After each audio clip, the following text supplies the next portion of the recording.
നിന്നെ ഓർത്തിട്ടാ മോളെ, അല്ലെങ്കിൽ അവന്റെ അധിക പ്രസംഗം അവിടെ വെച്ച് ഞാൻ നിർത്തിയനെ. അത്രയും ആൾക്കാരുടെ മുമ്പിൽ വെച്ചല്ലേ അവൻ ഞങ്ങളെ അവമാനിച്ചത്. ഒപ്പം വന്ന് ഉദ്യോഗസ്ഥന്മാരും പോലീസുകാരും ഞങ്ങളെ നോക്കി ചിരിക്കുകയായിരുന്നു. കുറെ അലവലാതികൾ എടുത്തു പൊക്കിയപ്പോ അയാളങ്ങ് ആകാശത്തേക്ക് പൊങ്ങി. നഷ്ടപ്പെട്ടത് എന്റെ അച്ഛന്റെ കാശല്ലേ, അയാൾക്കെന്താ? രാമു വരട്ടെ, ഞാൻ സംസാരിക്കാം. ഓ, ഇനി നീ സംസാരിക്കാത്ത കുഴപ്പമാണ്. ചേരി തകർക്കാനും അടിച്ചു പൊളിക്കാനും മുന്നണി തന്നെ നിന്നവനായിരുന്നല്ലോ 4-5 കൊല്ലം മുമ്പ് വരെ. ഇനിയിപ്പോ പ്രൊഫഷൻ മാറ്റിയാ കൊള്ളാവുന്നുണ്ടോ അവന്? കൊത്തുപണിക്കാരൻ ശംഖുവാശാന്റെ മോനെ. നിന്നെ കെട്ടിയ ശേഷം അത്താഴപ്പഷ്ണി മാറി.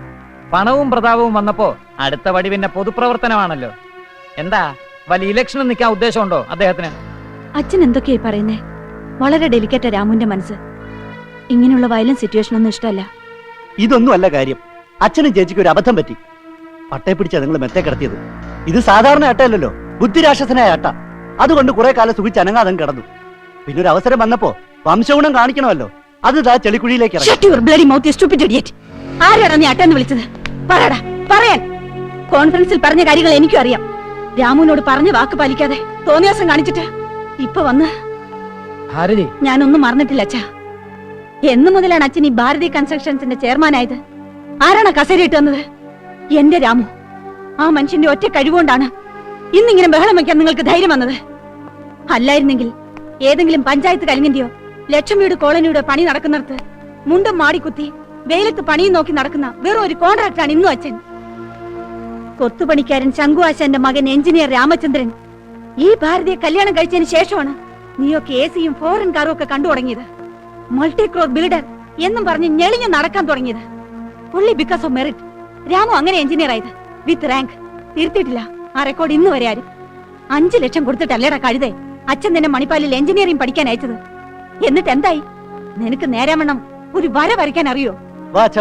ചേച്ചിക്ക് നമ്മൾ പറയുന്നൊന്നും മനസ്സിലാവില്ല. അവൻ ചെയ്തത് ശരിയാണെന്നാണ് മോളെ നീ പറയുന്നത്? ശരിയാണ്, 100% ശരിയാണ്. ശരിയാണെന്ന് തോന്നുന്നത് എന്റെ രാമു ചെയ്യും.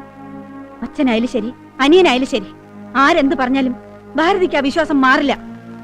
രാമുവിനെ എനിക്കറിയാം.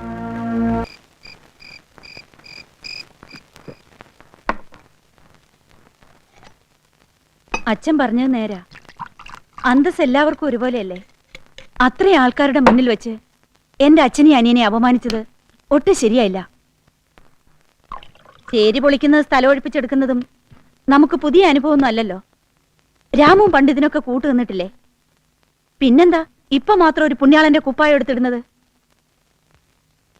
ആഗ്രഹിച്ചതൊക്കെ നേടിക്കഴിഞ്ഞുന്ന് ഒരുപക്ഷെ രാമുവിന് തോന്നുന്നുണ്ടാവും. അതുകൊണ്ടാവും ഇപ്പോഴൊരു മനംമാറ്റം. എന്നല്ലേ എന്റെ അച്ഛനും അനിയനും അങ്ങനെയല്ല. അവർക്ക് കുറച്ചുകൂടി വെട്ടിപ്പിടിക്കണമെന്ന് തോന്നുന്നുണ്ടാവും. അതിന് നിങ്ങളൊപ്പം ഇല്ലെങ്കിലും അവർക്ക് സാധിക്കും. അത് മറക്കണ്ട. ആ ചേരിക്കാരുടെ ഭാഗം പ്രസംഗിച്ച് അവരെ സ്നേഹിച്ച് നിങ്ങളെന്താ വല്ല തെരഞ്ഞെടുപ്പിന് നിൽക്കാൻ ഉദ്ദേശിക്കുന്നുണ്ടോ?